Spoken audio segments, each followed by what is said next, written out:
Hello, everybody, and welcome to the NuWhoZone's NuWhoZone, and we are here for the Zygon invasion. I hope you're all doing very well.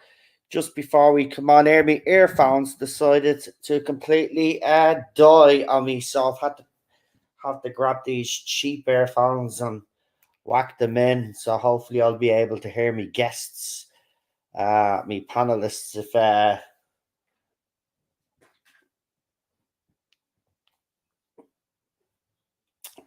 yeah. So as I said, some technical difficulties. Can't see an email. Did you send one? I did, yeah. Hold on, I'll send again or check your spam, but I'll send it again.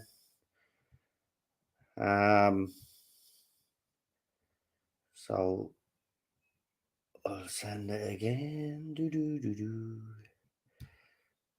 Right, there you are. Send it to you there. Right, check it there. Might have went into the spam. Sometimes it happens, you know. So just check it there. I've sent the emails out to the others as well, but I've got a funny feeling it's just going to be the two of us again tonight. So what I might do is I might just actually leave it that way. Just have it as me and you on the Monday night doing New Who, because you know, as I said. Anyway, yeah. We'll be talking about Red Nose Day on the NuWhoZone Talks on Friday. And we'll also be talking this whole Doomsday announcement, which, yeah. I thought I honestly thought that BBC and Co. had learned their lessons after Doctor Who, Time Lord Victorious, but apparently not. We'll be talking about that on Friday as well. And here she is. We've got her here now. It's the one and only Queen Charlotte. And as I said, probably just going to be the. I don't know where the others are, so I'm not even gonna. We're just gonna blow I was going at to say, this can you hear stage. me? Can you hear me? Yeah, very low for me because I'm using these cheap earphones. So for everybody else, you'll be loud. Just Okay, for that's good. me, I can hardly hear you. And as soon as I start this Doctor Who episode, anyway, it's probably gonna blow these earphones until I can get some new ones. Like I connect them into the mic, so the earphones are only to hear the guests, but obviously I have to have them in so I can hear the guests, and I could just use the mic. So when I'm doing live streams on my own, I don't need to put the earphones in. I could just use the mic. But when I have guests on, I have to have the earphones in. So yeah, be patient with me just in case I can't hear what you say because they're really low. So yeah, so we're here for the Zygon invasion. I haven't Yeah. watched this one in a long time actually, so it'll be interesting. I do remember liking this two-parter, I have to say. I found it creepy. That's what I remember of it, but haven't seen it in a long time, so it'll be interesting to Yeah, see I'm how the it builds up. same, especially at like midpoint Capaldi. It's been a while since I watched Yeah, any of his midpoint stuff. well, it'll be interesting to see what this episode is actually like, because as I said, haven't seen it in a while, and you might hear Teddy in the background because he just has to be an ass Oh, and also, folks, today. before we start, let's pray Noel's internet doesn't go.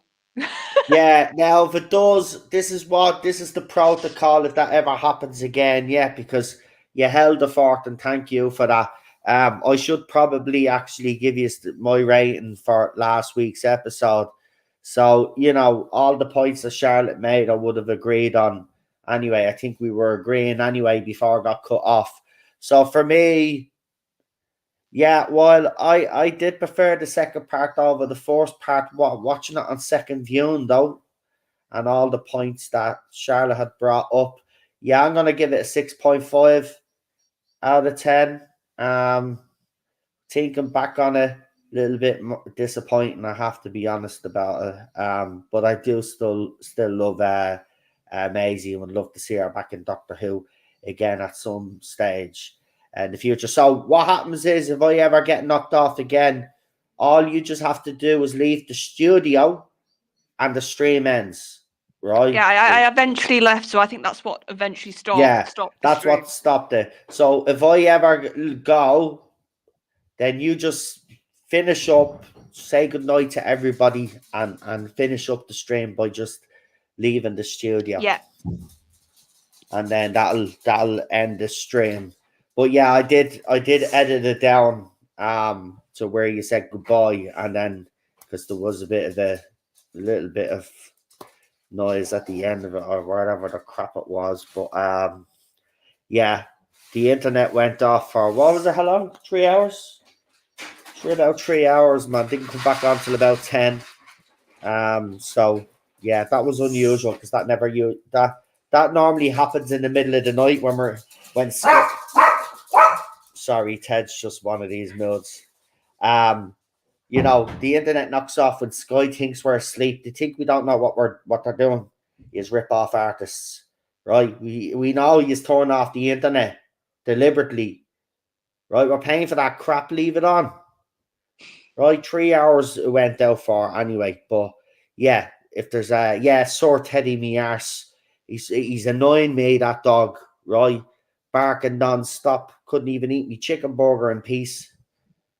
He's a little terrorist. Anyway, we're here to watch the Zygon invasion. So if everybody in the chat is ready, you know what to do. You just press one there so we can get this show Yep, and very on. quickly, hello Daniel, hello Christian, hello Chris. Thank you for joining in the chat. And I have to refresh now because I've waited too long because I'm an ass. Okay. Right, so what are we on again? Episode 7? Yes, episode 7. Right. Have we got ones in the chat? I see Chris with a 1 and the other ones. Right, well, if you want to do the countdown, Queen Charlotte, before something happens to this again, that'll be brilliant. Yep, so 5, 4, 3, 2, 1, go. And we're off. Once upon a time. No, that was really odd. Your email, the first one, did not come through whatsoever. It might have just been a weird thing with my email. 2 Osgoods.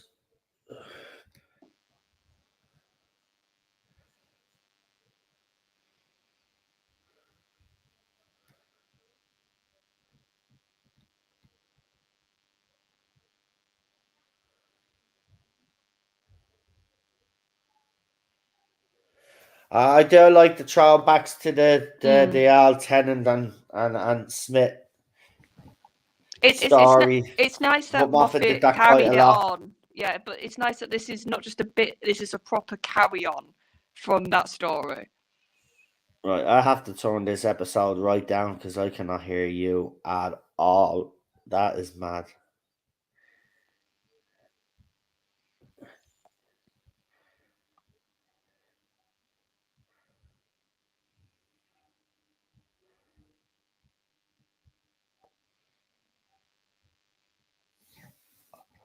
Operation Double. Double Trouble. Bubble. Trouble Bubble. Bubble Trouble. Trouble Bubble.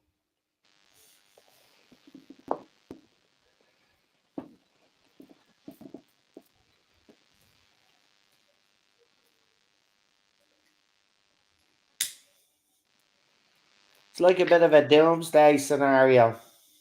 Yeah, it's a bit of end of the world almost, isn't it?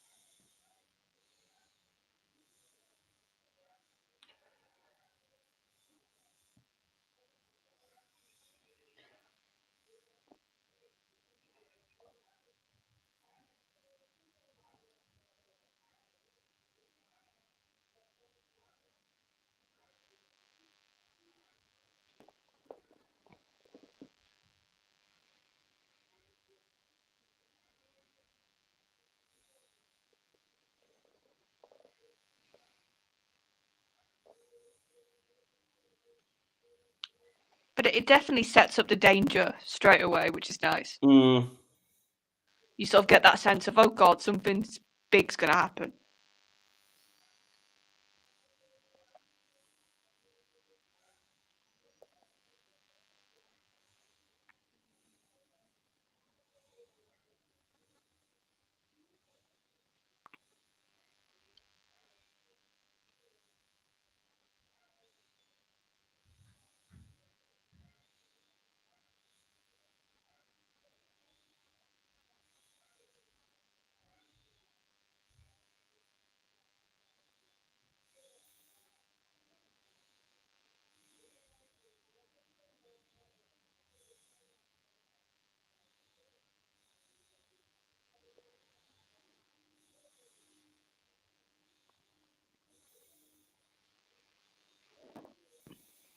See, even though I really like Kate as a character, and I think this is another good showing, like a story for her.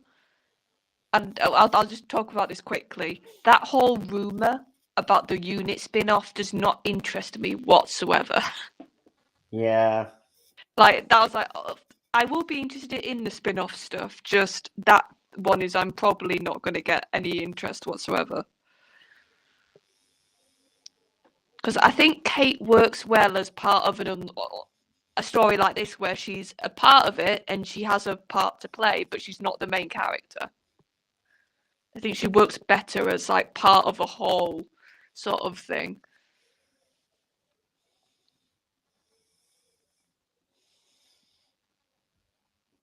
Do the music that I don't really like, but it's grown on me. She should just let Peter like play the theme tune with his guitar. It would have been awesome. Like, he can play. She should just let him do it. Yeah, that would have been a great idea, actually. Actually, what they could have got him to do is start it off in the TARDIS and then it kicks into the actual theme tune. Yeah, maybe. But I'm just thinking like he can record, so it would have been a nice little way to have the intro done, and it would have been a unique thing for his era. By the way, you'll probably hear police cars in the background because Dublin has become a shithole overnight. I do apologise. My country used to be nice. Now it's like the rest of Europe. Well, I won't say why because I'll get into trouble. But like, let's just say, like, the politicians over here just as bad as the politicians everywhere else, and well, they're off, celebrating Paddy's Day in every other country conceivable, but their own, while we have a housing crisis. It just makes me blood boil. I'm actually starting to get very annoyed. I don't like talking about politics on this channel, as you know, but I might start using the second channel because I've got a lot of things to get out of my mind. This country is going the wrong way, and it's sickening.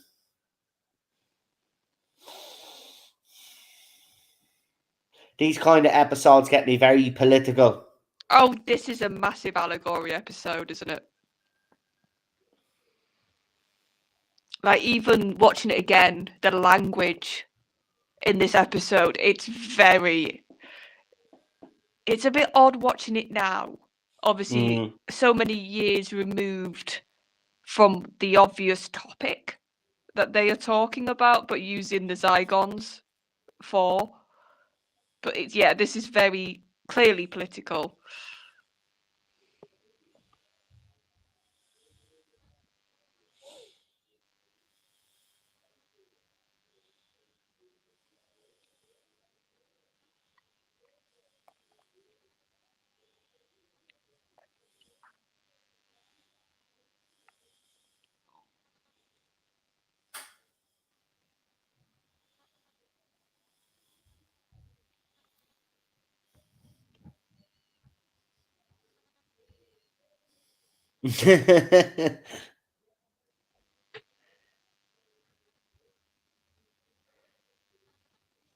I mean, if you're seeing an old man talking to two kids in the Yeah, playground, I was thinking like, that. that's why I start laughing, because it's so innocent because Doctor Who. But if that was a real life situation, you'd be like, "Nah, that's a bit creepy there. Now, what's he up to?" Well, if you were a parent, or like, let's say you were looking after your brother and sister, you would be like, yeah, I'm going to watch him.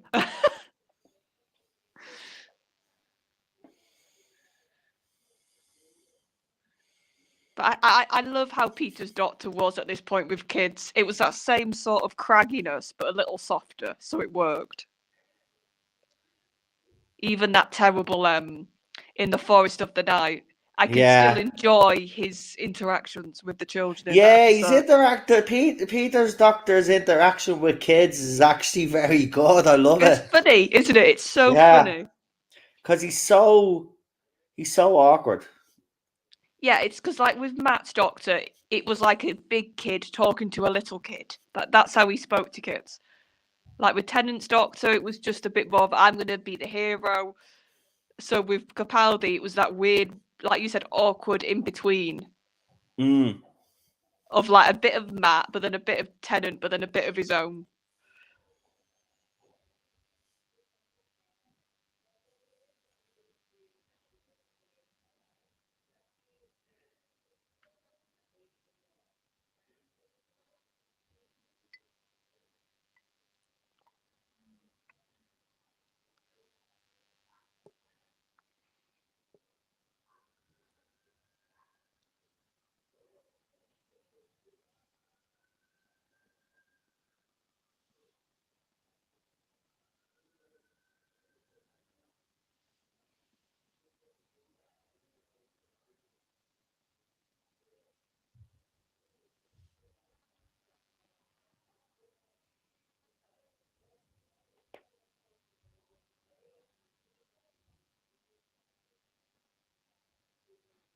Plus, they knew what they were doing, like two creepy-looking twins. Yeah. OPD's But in the I chat. have to be No. honest, though. I think horror, the horror genre has benefited through using kids Oh yeah. as a point of the enemy. I mean, you had movies like Children of the Corn. Do you remember that? You had Stephen King did loads of it in his yeah. books. So a load of What his was that movies other had one it. with Christopher Reeves in it? But it was a remake. Where all the women get pregnant and then they all have their babies, and the babies are all I don't like know, but they're evil. No, PD's in the chat and he said public transport. So I'm guessing that's why he was a bit late. It's all good. It's all good. Listen. I was thinking anyway. Maybe Charlotte do this so it's less stress for everybody, and then everybody that's on the panel on Wednesday for Classic Who can just turn up for Classic Who and don't have to commit to both. It's up to yourself. I've sent the email anyway if you want to come on, but if you want to just come on Wednesdays, man, you're more than welcome to just come on Wednesdays. I'm just thinking of yourself because I don't want, because you are busy and stuff, so you might Well, want the rest of. what you could have is like I'm the one that's like the main one, but if people want to come on, they can come on maybe on Mondays. Yeah, So then it's not the pressure. yeah. I think that's the best way to do it. That way, then then at least then the people that are on Wednesday then can commit to Wednesday. You know what I mean? And then PD then at the same time then he has a whole week to let me know if anything comes up, which he does. So that's grand, man. Don't worry about it.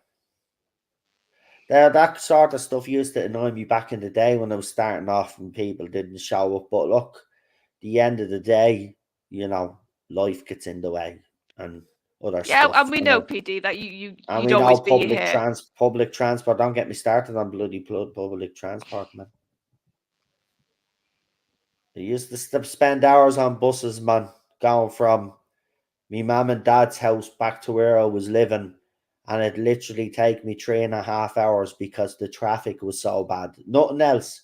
If there was no traffic, the journey would take around 45 minutes roughly.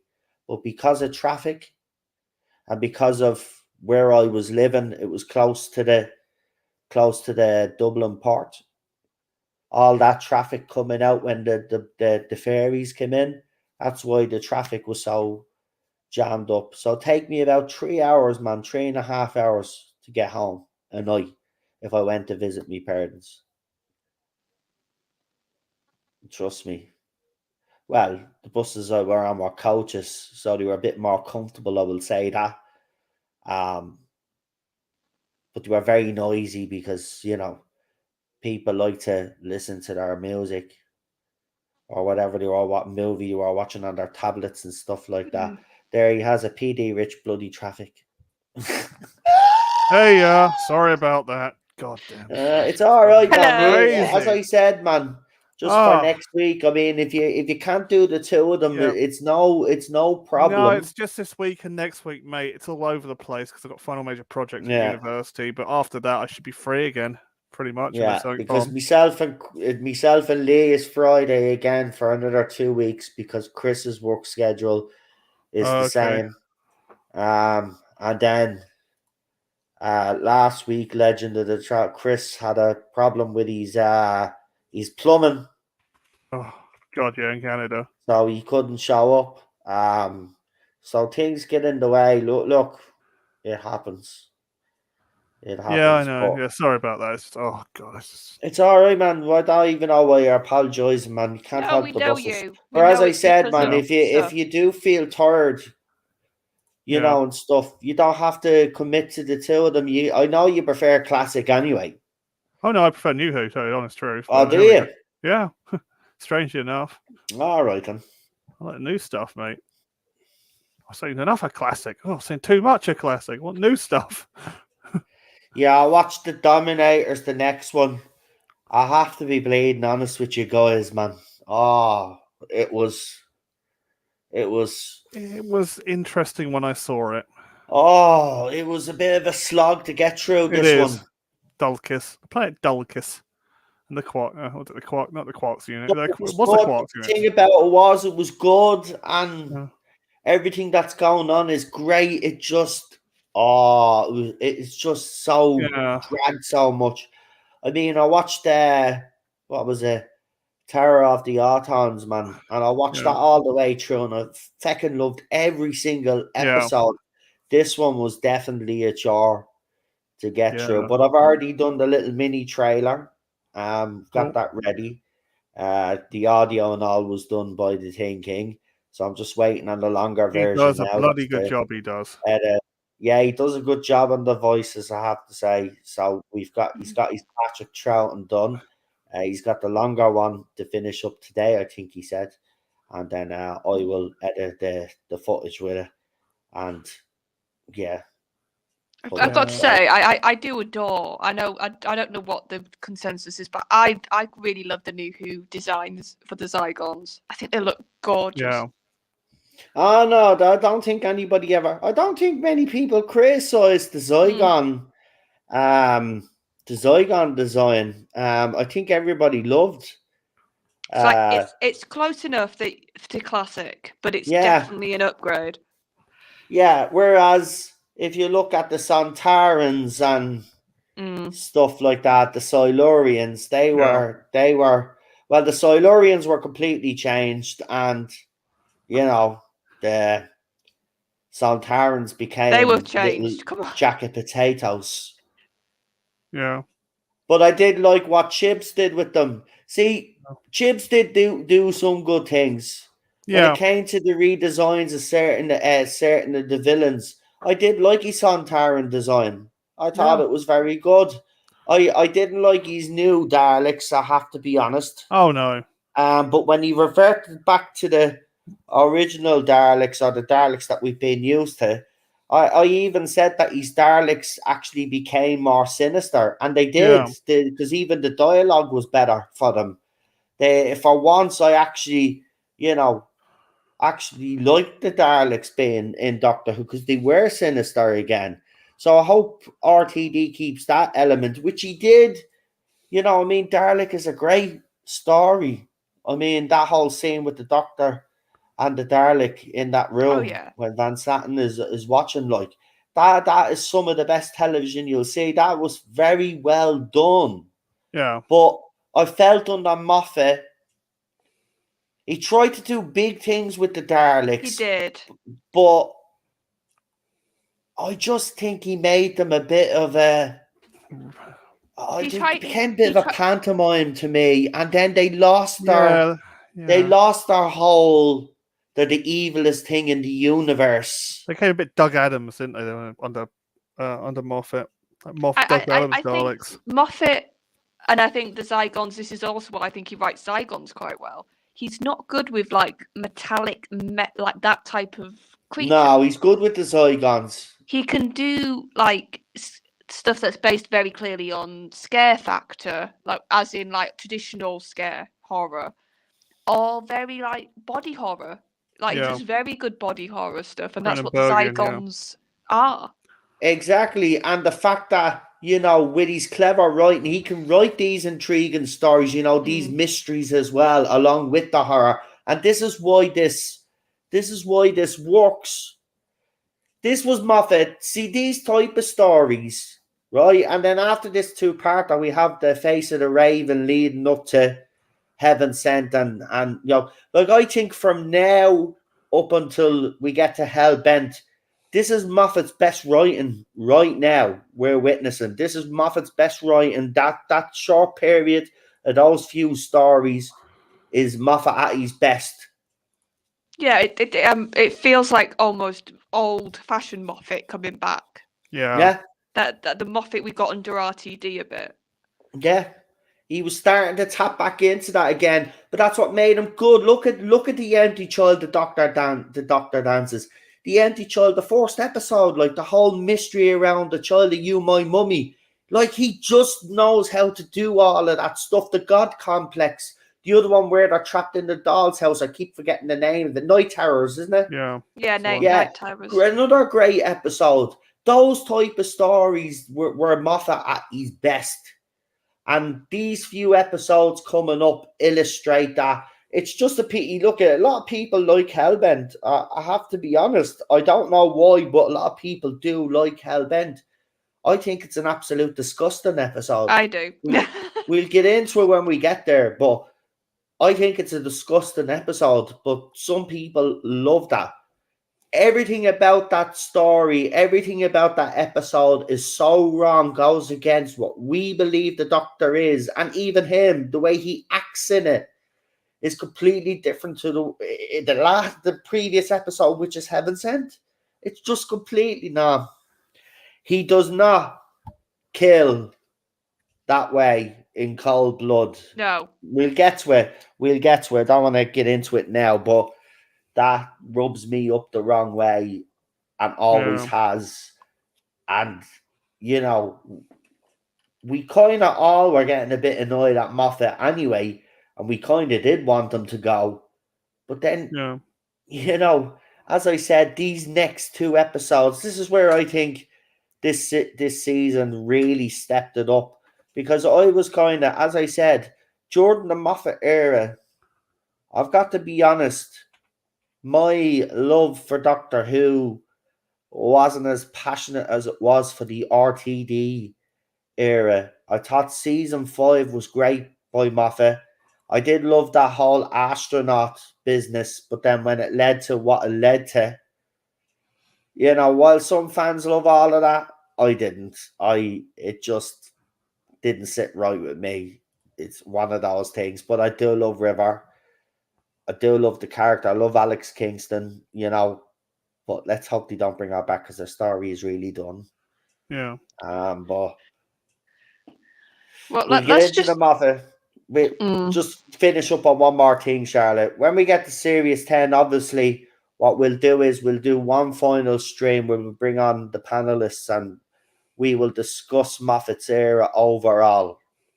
Sure. And we will have a discussion about it, talk about our favourite episodes, talk about our not so favourite episodes, and then we will talk about what we liked about the Moffat era and what we didn't in the writing terms and stuff like that and other stuff that he used. And then we'll give you, because I tell you, there's a lot. Moffat's era is not perfect, but I have come to appreciate it more doing these watch-alongs. But there's still glaring issues. issues that we can't ignore, and we will talk about them. See, everybody says that we gave Chibs a hard time. Moffat didn't get it so easy either.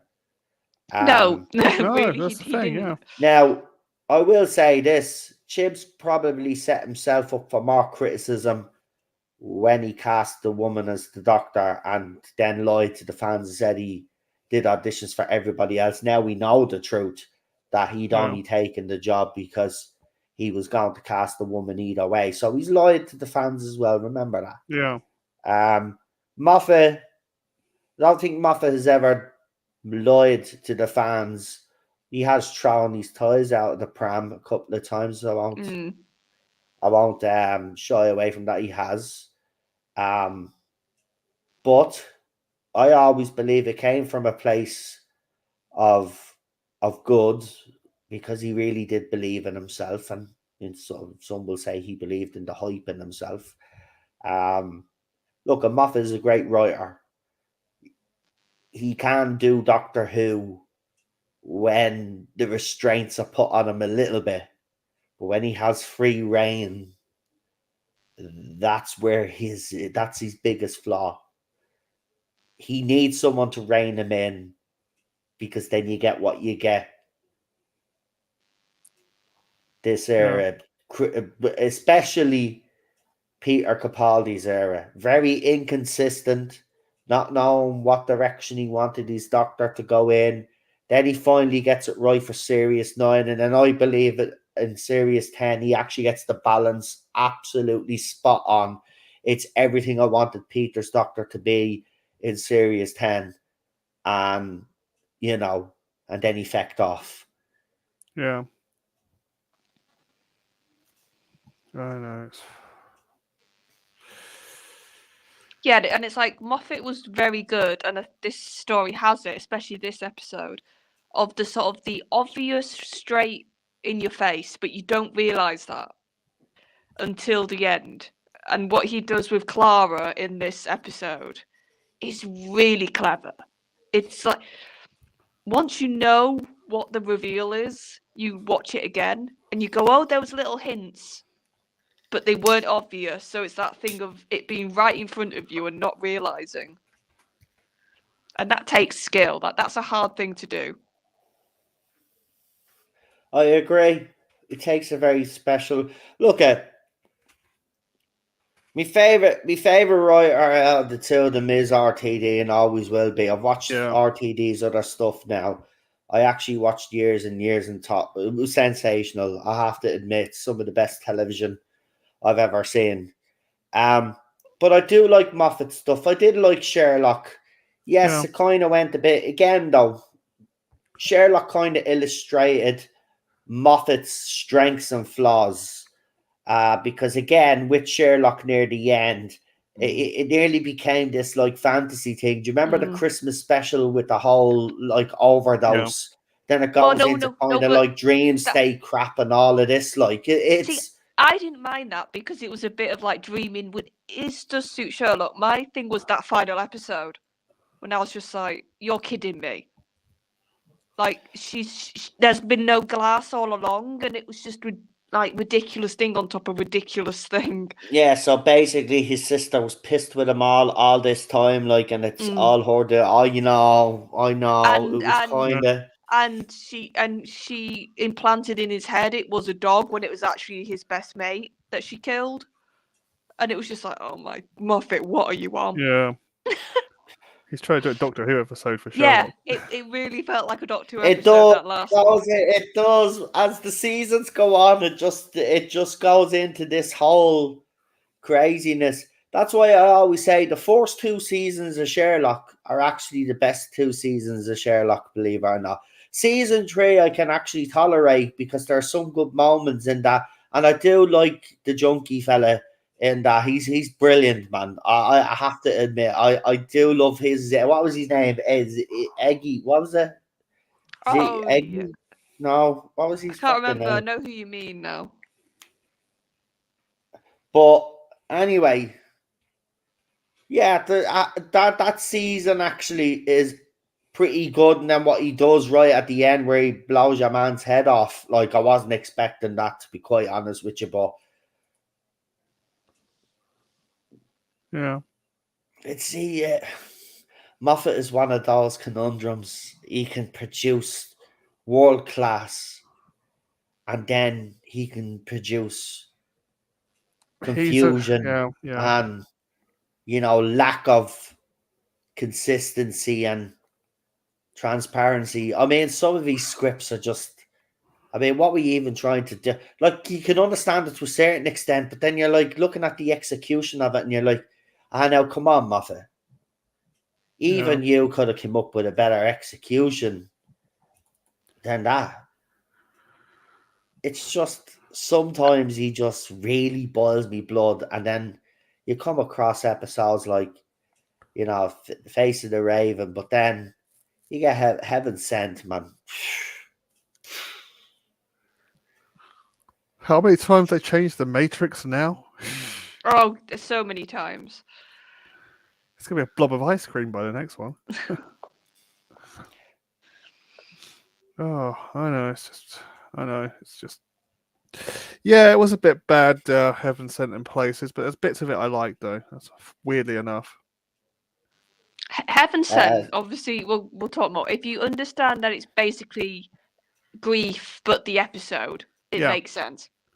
Oh, yeah. The Doctor is grieving in the Heaven Sent, man. That he watches Clara being murdered in front of his face in the Face of the Raven, man.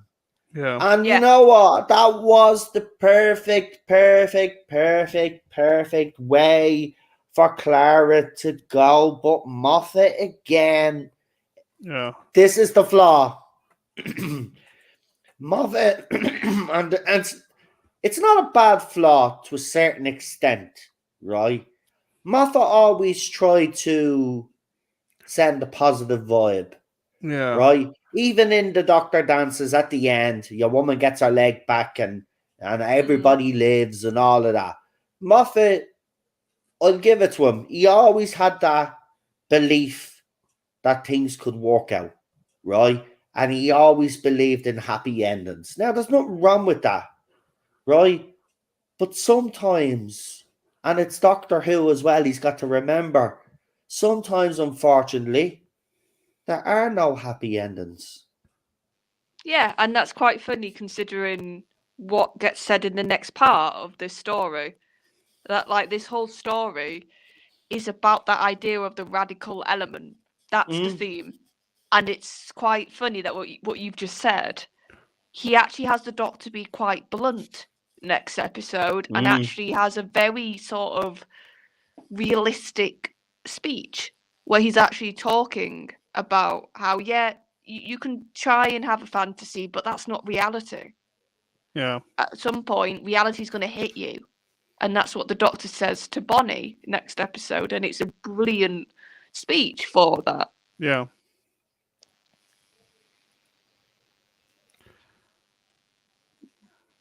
Yeah. I always said it was Moffat. I always said he was a sprinter, not a marathon runner.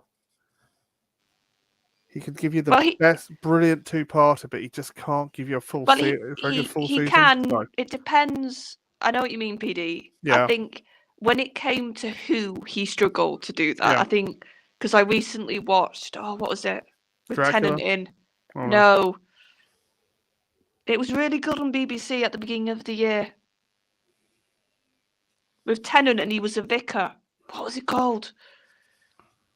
And that was a really good series. I didn't think it had any sort of bad episode in it. I'm blanking now. I completely forgot but it was Moffat writing it, and it was his series. Yeah. Inside Man. That's it. Inside Man. That was really good, and that was a whole. So that's what I mean. I think almost it was with Who he struggled to do the series arcs. Yeah. Zombie Box Reviews says the only Doctor who could kill in cold blood would have been the first Doctor. He was going to bash that caveman's head in with a rock. I remember that. Thank God for Ian and Barb's positive influence on the Doctor. And Scottish Stavros and Friends Wrestle with Pop Culture makes an actual good point as well, though. And I will say that at least I knew Moffat cared. That's the difference. Moffat did care, though. I think that's why he took a lot of the criticism personally to heart, because he did care. Nobody can ever take that away from him, and nobody can ever take away the fact that he has probably written one of the greatest Doctor Who episodes ever. But we're not going to sit here and blow smoke up his backside and say he was perfect. He was far from perfect as a Doctor Who showrunner.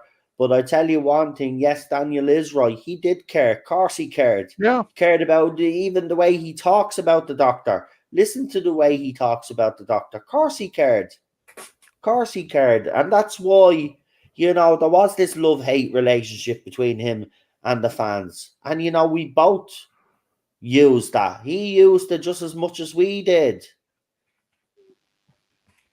But he gave us some of the best moments. I'm not going to lie.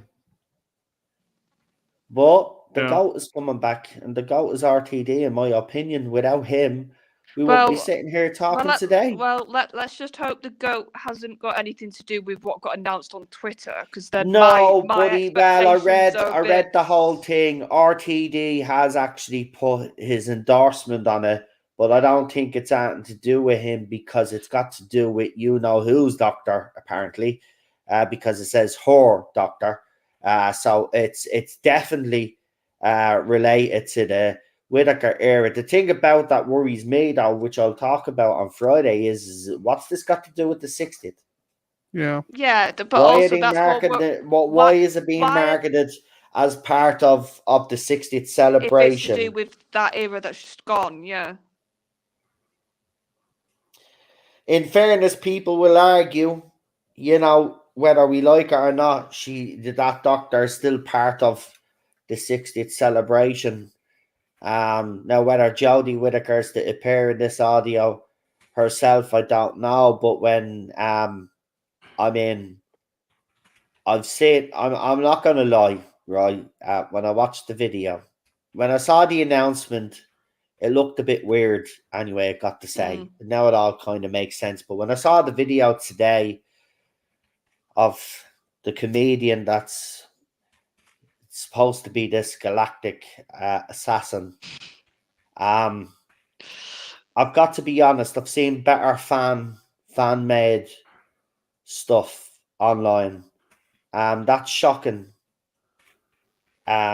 So they've either had this in the works And Yeah. now they're for a marketing while, it as the 60th and sort they're of just tie-in. hoping that maybe the buzz from the 60th and all the goodwill that's with the fans, some will go out and buy this, and maybe it won't be a total disaster. But again, this multi-platform business didn't I was going work. to say, that's interesting, because in the trailer she said the doctor. I listened to it like twice, and it wasn't her doctor, she said. It was the doctor. I need to find the doctor. I'll have to look at that trailer again then and see Listen if. to that trailer. I swear it's the doctor. It's Okay, not I'll have her. a look. But seriously, it's not. So far, we've been on a good run, right, with announcements and Doctor Who related content, and we've liked everything that they've put out so far. This is the first time now I've kind of went, what the hell's going on here? Yeah. This worries me slightly. Yeah, I'm a bit now. Like I said, this could be very separate, and I'm hoping it's very much its own thing. That's my hope. Now, it could be one final chance, I suppose, to milk. I think I seen someone on Twitter say this, so I'm not taking credit for this comment. But someone says it's probably a last attempt by BBC to milk whoever is left from the Jodie Whittaker fandom. Because this kind of looks It reeks and of feels like a that. Jodie Whittaker era content crap that they put out. This doesn't look like an RTD style kind of thing. I have to be honest, but still, I read the little piece, and RTD does give a props. Maybe he was asked to do that, and maybe just having his name in there will garner some attention. Maybe is that what they're probably doing. But if this is connecting in any way to the 60th anniversary, I'm actually worried now. I do not want her in the 60th. Just off that trailer, she was Yeah. terrible. Well, I mean, she's not a good actress. And I'm She's going to not be an out straight. actress. Apparently, She's not an actress. she's a comedian. And look at, we know that comedians before have transitioned onto TV, but that mini teaser shows me that she's incapable. I mean, that acting wasn't even convincing. She's supposed to be a deadly assassin, folks. Did you get deadly assassin vibes off that woman in any No, way? No, please, I someone tell me honestly, that I'm not overreacting here, because when I watched that, all I could think of was feminist, me too, feminist, me too. no. Do you know all I got watching it? I was like, God, you just come across as somebody's weird friend. Do you know, like the mate that you go, oh God, like when you got your actual mate and they bring like a weird mate that they have to a do, and you're just like, why have you brought your friend? Yeah, Yeah. that always used to happen back in the day. Me mates, we'd all go out, and then one of them would always be stuck with someone's mate, because, like, Yeah. Yeah. and they'd have a girlfriend, be like, I have a girlfriend. I know, but the other girls won't come out unless, our friend hooks up with someone. Well, I'm not hooking up with her. We get that, but just pretend, will you? So, yeah, it happens, man. Yeah, that was the vibe I got off her in the trailer. I was Yeah. just like, oh, listen, God.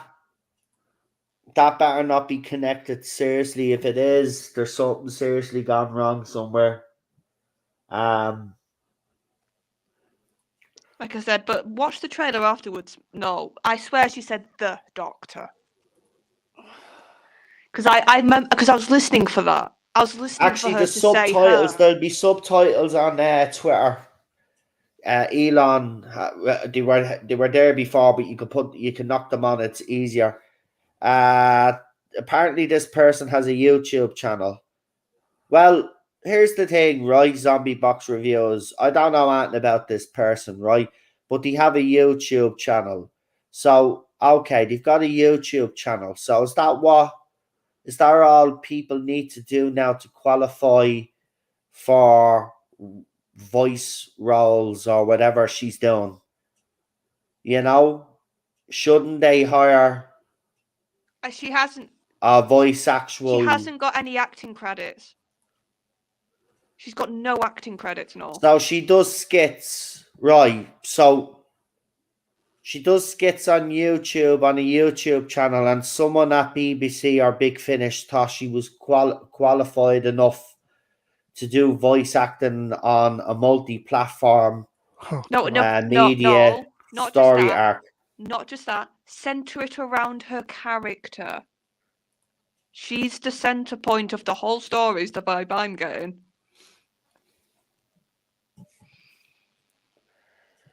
Oh, I get that. See, I see it in sport as well. I see these fan channels now going to press conferences and asking managers questions, and I know that the industry is trying to embrace big social media personalities and stuff like that. Yeah. The issue I have is that people have worked hard to be in the craft that they're in.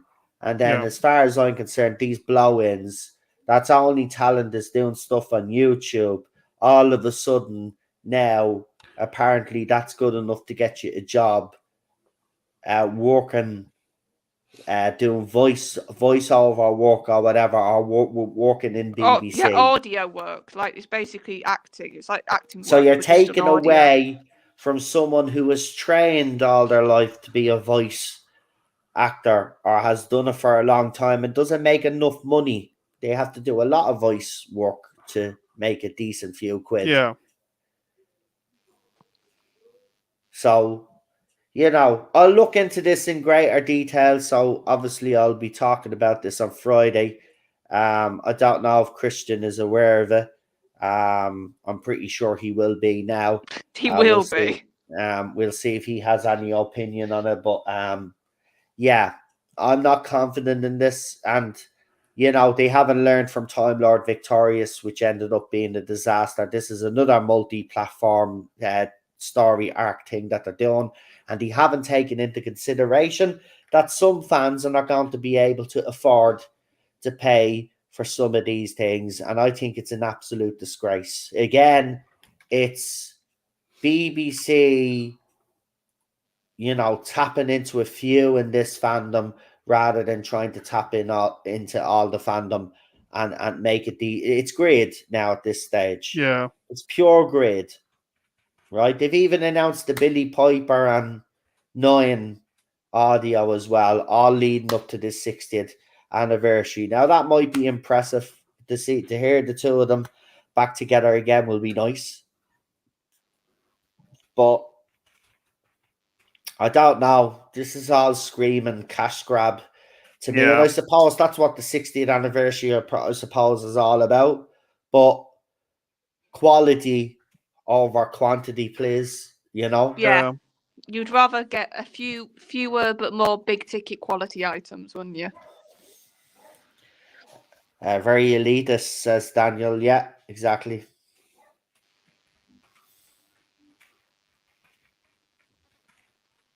Well, are we surprised with the BBC anymore? Do you know what I mean? Oh no! When I looked at it, I was just like, "This screams BBC." Let's get this woman who, by all it looks like, she's got no proper acting credits to her whatsoever, and let's make her the most deadliest assassin because she's best ever, sort of almost. But she comes across as the opposite of that. If she's a deadly assassin, then I'm Jesus Christ raised from the dead, right? Yeah, it's just because I've got the beard and the hair But here's now, the other so I thing. can claim It's that. like Feck off. I was thinking that. I was like, imagine if they actually got a big ticket actor, like a big deal actor in this part, male or female, could be either. Honestly, wouldn't factor in, but no, it's just like, Yeah. okay. Right, this episode's over anyway. So what we do, we don't do the rating this week because it's a two-parter. So Okay. we'll do the rating next week. But we'll talk a little bit more about this while we got PD and Charlotte on, because obviously, you know, I do have Chris on the TARDIS Talk, so it's the two of us there, so I can get their opinions on this. But this does not. I don't know about this one. This is just after coming out of nowhere. And it's not what I was expecting after. Let's talk about Red Nose Day, actually, because I will be bringing this up on Friday. So I won't give my opinion on it because I'll wait until Friday to give it. But Red Nose Day wasn't as what Doctor Who fans had expected. And if you were living in Scotland, you didn't even see the skit. you didn't even get to see the skit because BBC Scotland royally screwed up. I mean, David Tennant and Doctor Who's moment in the spotlight in Scotland was not seen. And because I tuned in late, I literally missed the skit. Watching this children and waiting, not children, in a Red Nose Day, waiting for this so-called Doctor Who skit, and then I got a singing Dalek, which I did think was funny, I have to admit. But overall, it sounded phoned in. Was not what I was expecting from Red Nose Day. I suppose the whole point that David Tennant was probably hosting was putting Doctor Who very much in the public's psyche. But Charlotte, I mean, what did you think of the whole Red Nose Day? I Were you honestly, disappointed, or were you not expecting that? no, I wasn't expecting a lot until I heard themselves use the word sketch. If they hadn't have used that term, I probably would have been a lot less expectation. But when you on your own Instagram say Doctor Who sketch, I think fans were expecting, okay, we're going to get something of substance then, because they did have some good sketches that night. I don't know if you watch it, but I do. I watch Ghosts. Oh, I did. Like I watched the Traitors one. The Traitors one, I think, was brilliant. And, the Eurovision one. Yes, but for me, like, I watched Ghosts, so the Kylie one with her, I thought was actually quite good. And it was like, if you watch the show, you got all the references that were in it, but it was funny. Yeah. So I was like, you had proper sketches that night, so why didn't Doctor Who get one? It just felt like a proper one. Yeah. Not Lenny Henry regenerate. No. Now, in fairness, though, can I just mention that Lenny Henry has been very critical of the BBC, particularly with Doctor Who, for not casting, obviously, a black man in the role. He said they'd rather cast a dog before they cast a black man, which I thought was very scathing of him. But I will say, when I did watch the sketch finally, I was kind of secretly delighted for him, I have to be honest. He has worked hard in the industry, no matter what people say. I've grown up watching Lenny Henry. We all have, as kids as well. I do have a certain amount of respect for him. He has come out with nonsense these last few years, but I kind of like that. I thought it was very well done. He did the whole thing, put his hands out. He did the whole thing brilliantly, I have to say. I liked it. I think if they hadn't, I think the two mistakes they made, honestly, for expectations here, I think that was the issue at the end of the day. Yeah. Is that we saw those promotion pictures of Tennant in costume. So that made us think, because we knew he was hosting. But let's say, for example, he would have just done normal photos in a suit, like not his costume for 14. Yeah. I think we would have gone, of course there's photos. He's going to be there hosting. But because you had those of the ones in costume, you got told there's going to be a sketch, and that was their wording. It was like, sorry, Daniel has probably put up the funniest. You have more of a chance of me playing in golf for Celtic than that character being an assassin Daniel, man, you'd be a great goalkeeper Yeah, compared to you would. fucking a horde trying to be an assassin, man. You'd be convincing. Seriously, man, this woman, she's not an assassin. That has to be. Listen, someone says that she's famous for skits. Maybe that is a skit. Maybe this whole thing is a skit and they're tricking us somehow. Please be that, because if this is actually real and she's trying to convince us that she is an assassin, Oh, not right? just an assassin, the deadliest in the The universe. most deadliest assassin, sorry, yes. Or In the whatever whole they of the said. universe, the bestest ever. An arse As hashing, more like. some masked lunatic says. But yeah, I mean, no. So honestly, with the Red Nose Day, I think they should have not given expectation, and then I think fans would have been a lot more happier. I think if we would have not gone in with certain things being shown to us in promotion, we would have been like, oh, it would have been nice to have something there, but it's okay. But like I said, because of those photos, because of the wording they used themselves, it was a bit like, oh, that was a bit of a letdown. Children in need. It's going to be children in need. I don't know now. It's going to be charities in need soon. I really don't know. Because I would have thought Comic Relief would have been your better shot than Children in Need. I don't know. I mean, both of them are watched and are really huge viewing wise. But I think, no disrespect to, Red Nose Day, but I do think Children in Need is the bigger one. For some weird reason in the UK it is, and remember Northern Ireland are attached to that as well.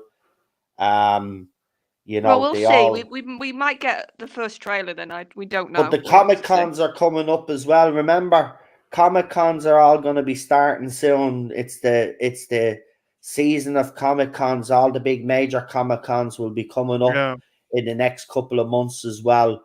So there's plenty of time. I just have to say, I agree with you. With all the stuff that they put out and then it ended up being very underwhelming, I do think that was a bit of, if they had put something on social media after the fact and on YouTube, I don't think we'd be sitting here feeling as underwhelmed as we are, but we got nothing.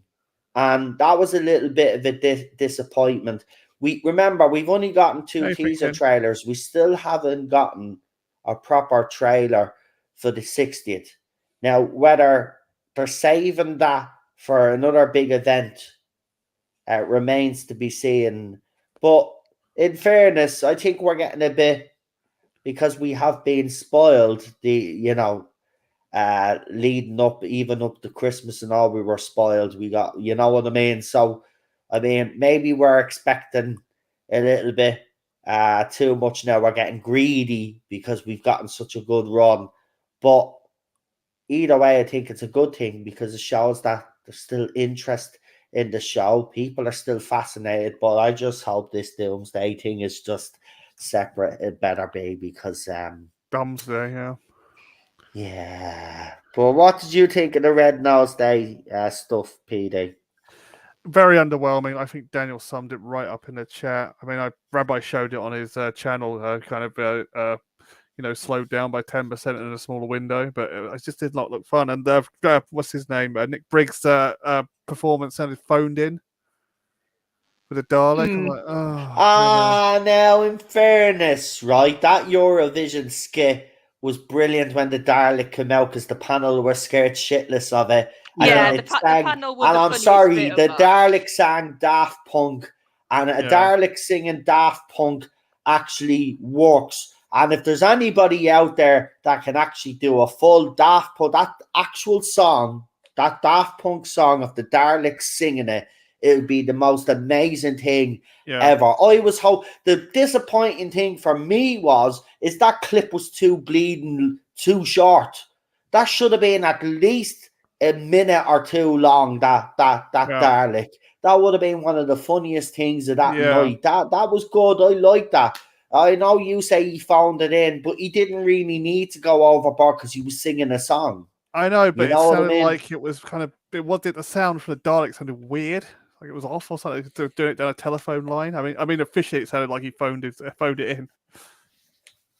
If you know what I mean. I liked it for what it was. I Yeah, liked it it. Yeah, was good. same. That's I funny. thought it was funny, but it could have been more. It could have been Yeah. more. I do agree with that. The It could have. quality of the skit could have been a bit better. I mean, his performance was good, but I said the I general don't know. quality. I I'm thought like, it was funny. I mean, to see a Dalek singing bleeding yeah, Daft Punk, and I love Daft Punk.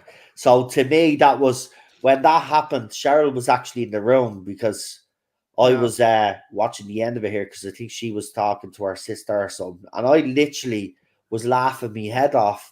I was watching, I rewinded it again, and I watched it again and again and yeah, again. That's the thing; it was just too short. But I thought that whole Eurovision skit thing was funny as it was the funniest thing. The Traitors one with Don French was just, I mean, that just made me, if you haven't watched the Traitors, then you wouldn't have got any of the references. But that show was just brilliant. But Don French did a brilliant job on that skit. Oh man, yeah. I mean, Red Nose Day itself, it started off a bit bland.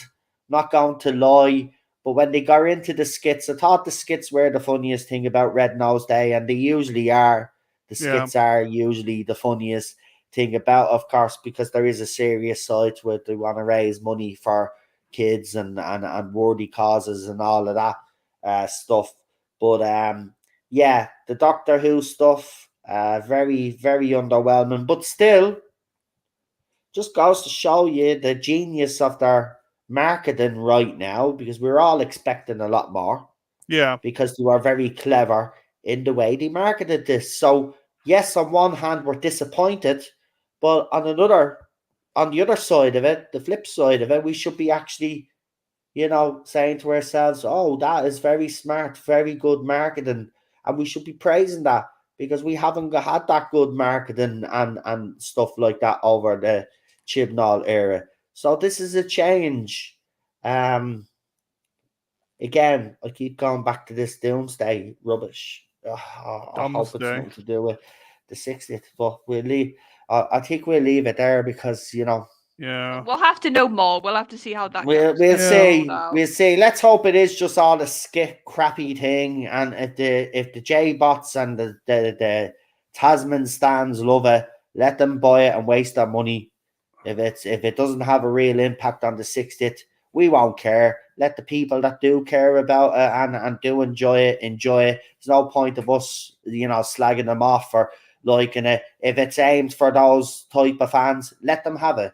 You know what I mean? If that's the type of quality that they like, well, let them have it. It's not good enough for us, right? But we'll wait. Charlotte is right, though. We've only seen one video, right? And they put out the teaser before that, teasing this, right?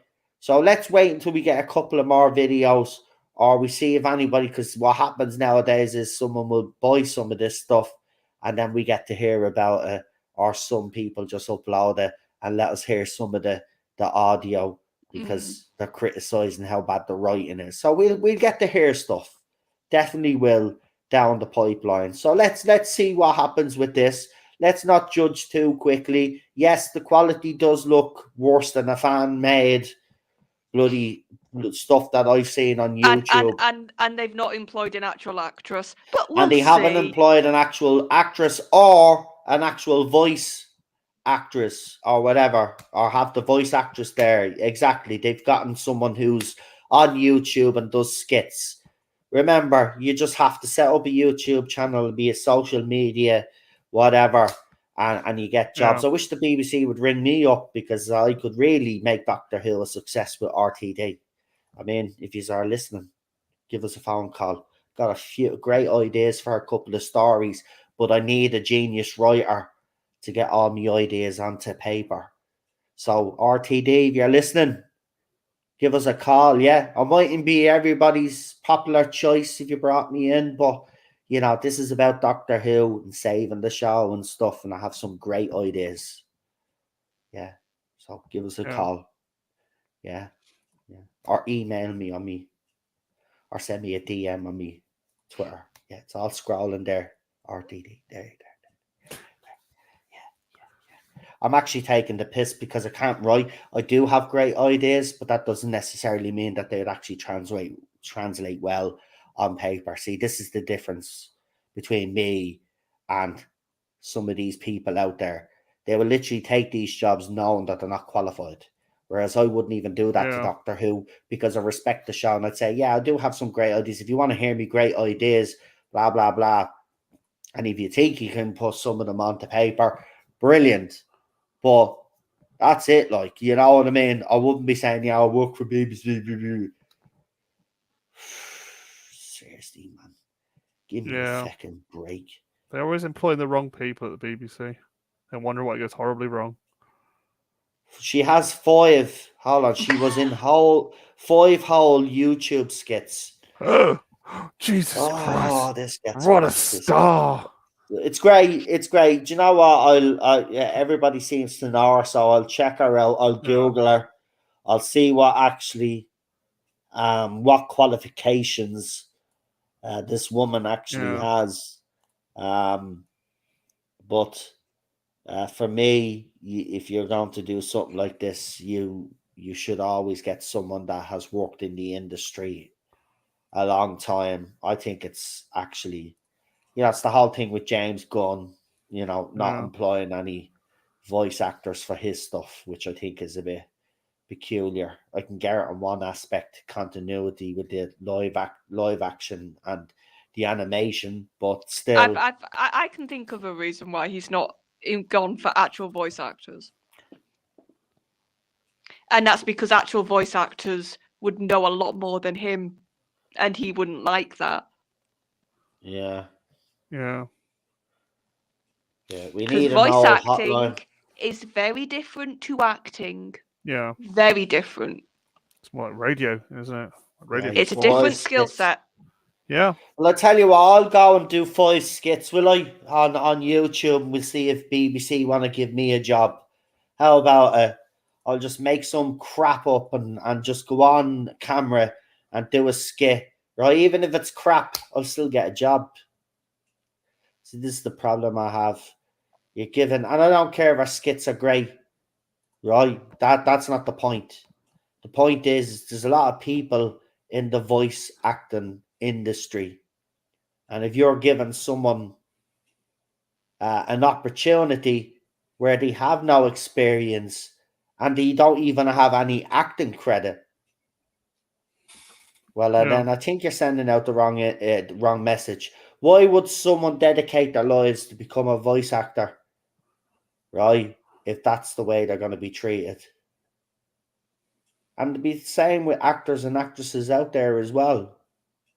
We're already seeing it in the industry, people being employed that you would question their employment. They're not top of their game, so why are they getting all these gigs? It's happening. It needs to stop. We need to go back to casting the best for the role, the best fit.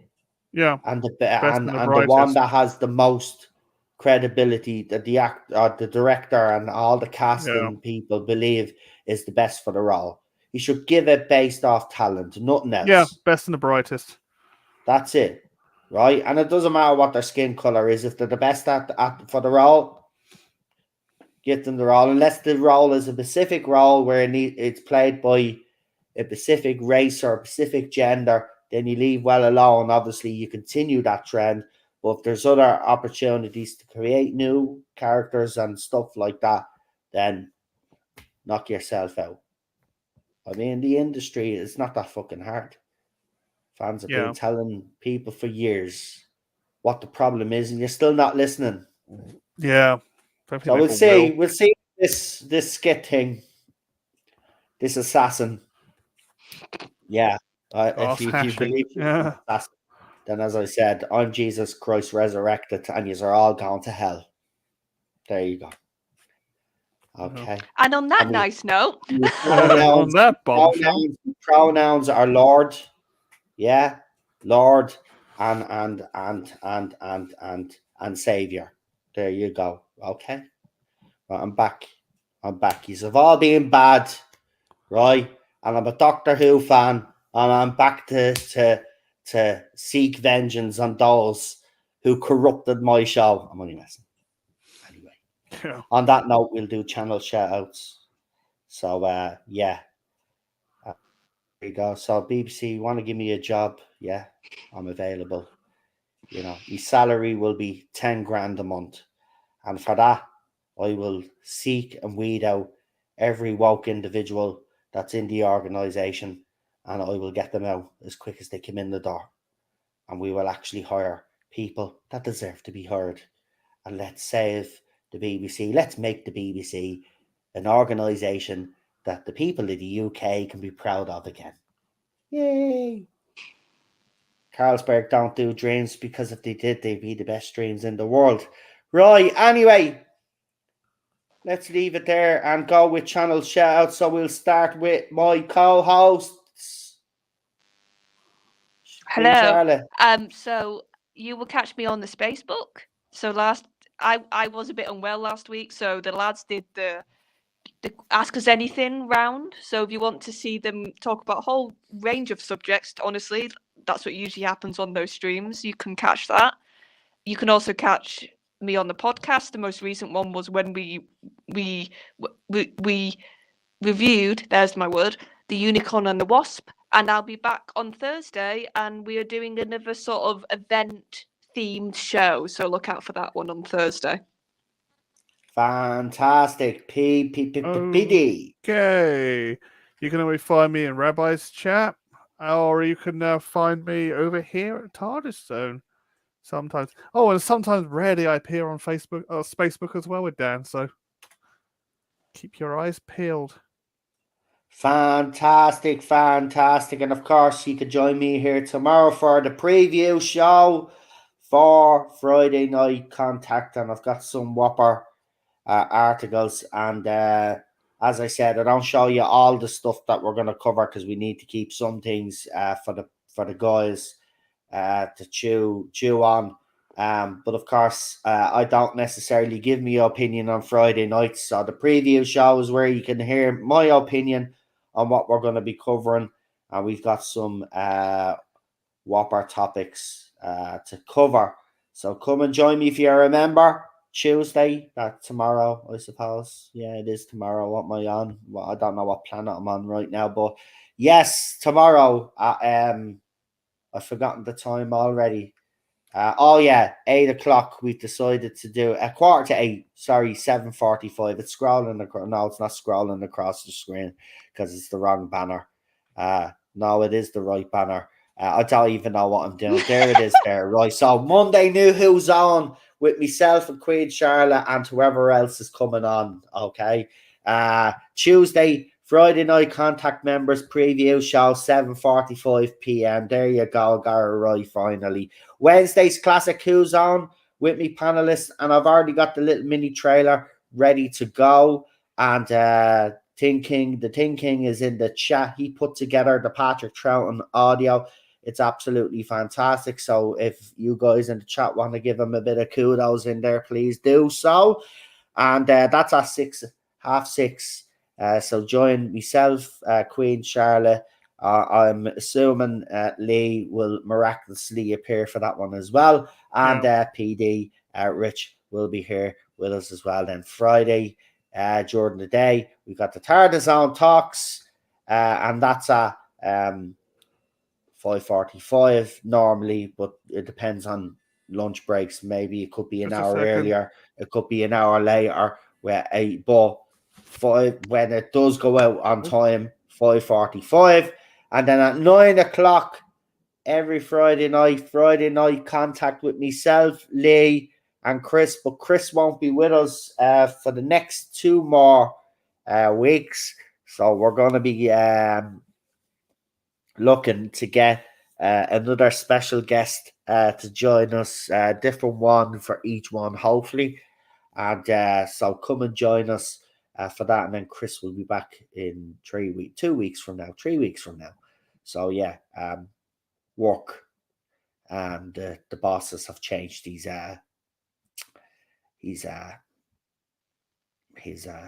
roster. Yeah, his roster, which, trust me, I worked myself, man, in kitchens. You get your roster and you go, yeah, lovely set days, right? So I can go out this night, right? Plan your whole week. No point. No point. It can change overnight, man. Chef could get sick or something. You'd have to take his place. So, could never plan anything. So, yeah. So for the next couple of weeks, Chris is going to be busy because his bosses are assholes. And I'm allowed to say that. So there you go. Anyway, let me see. You should have listened to Sir Teddy. He would have told you you're using the right banner. Yeah, Teddy. Yeah, little asshole. Anyway, we'll leave it there. So thank you, everybody in the chat, for joining us. Don't forget, later on, after, I suppose, I put it up 2 a.m., so some of you will be in bed. But the first small trailer for the Dominators will be up later on tonight. So if you want to look out for that, please do. And we will be back here tomorrow, as I said, for the member stream. So we leave it there. Thank you to our mods. Thanks to the Tin King for doing the audio. We really appreciate it, mate. It was absolutely fantastic. It didn't take me long to get that little trailer done. And it probably won't take me long to get the other one done now. I'm starting to get the hang of this thing. I just have to fine tune me editing, but I'm getting there. But yeah, Zombie Box Review says awesome stream. Thank you very much. We really do appreciate it. And See you we will later, talk everybody. to you very soon. So good night, folks. Have a good evening, and we will talk to you here tomorrow if you're a member. If not, we'll talk to the rest of you on Wednesday for some classic Who, and it's the Dominators. So if you want to go and watch that now over the next, trust me, you'll probably need 2 days to watch it because it's one of those. It's a bit of a slug. So if you can stomach watching the whole lot in one go, fair play to you. If you can't, then do what I did and break it up into pieces, and then come into the chat on Wednesday and let us know what you thought about it. Yeah. Charlotte, are you actually going to watch this all the way through? Because I know you watched this before you... I might. I'll see. I'm going to start watching it tomorrow and see how. I'm going to just see how many I can watch tomorrow, and then I've got a day if I need to. What I usually do anyway. To be fair with Classic, I break it up a bit, or I start on the Tuesday. Yeah. You'll need to break this one up a little bit, I think. Like, I mean, I'm not like the story is very interesting, and there's an interesting dynamic about the people and stuff like that. And there's a lot of stuff going on, and it highlights those two dynamics very well. It's a slog. Bit of an odd one. Yeah, it is. But there you go. That's the one I kind of, yeah. Anyway, Patrick Troughton, yeah, he's got some great stories, but some are really, really a slog to get through. But there you go. That's it. Right. Good night, folks. We'll talk to you soon. Bye-bye.